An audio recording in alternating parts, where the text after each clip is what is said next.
მომაწოდა რა ჩემს იმაზე რომ მივედი გვერდზე იყო დადებული.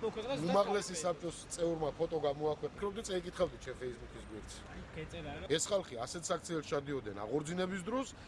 თანამშრომლები.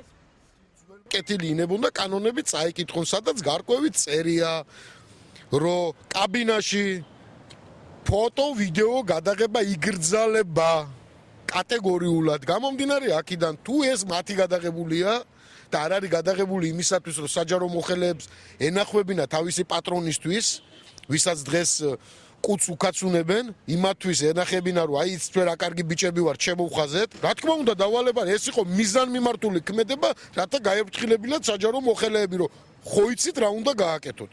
წინააღმდეგ შემთხვევაში ელემენტარულია, რომ უმაღლესი საბჭოს დეპუტატი ასეთ შეცდომას არ უნდა ჩადიოდეს. და თუ ეს შეგნებულად არ არის გაკეთებული, მაშინ კეთილი ინებონდა წავიდნენ წერა-კითხვა ისწავლოთ. ჩვენს კოალიციას ყავს პრეზიდენტობის კანდიდატი ბატონი გიორგი მარგველაშვილი, რომელსაც მთელი ამ წინა საარჩევნო პერიოდში მე როგორც ამ კოალიციის წევრი უჭერდი მხარსა დარწმუნებული ვარ მის გამარჯვებაში. მე მათ შეშფოთებას ვერ გავიზიარებ, კიდევ ერთხელ ვადასტურებ, რომ უბედნიერესი კაცი ვარ ჯემალ ფუტკარაძე და კადრები და ის გამოხმაურებები, რაც სოციალურ ქსელში ჩემს მიერ გამოქვეყნებულ ამ სურათს მოყვა, ბედნიერი ვარ, რომ ამას წავიკითხავ და კიდევ ერთხელ გამოჩნდა, ვინ სად იდგა, რას ფიქრობდა და რას აკეთებდა.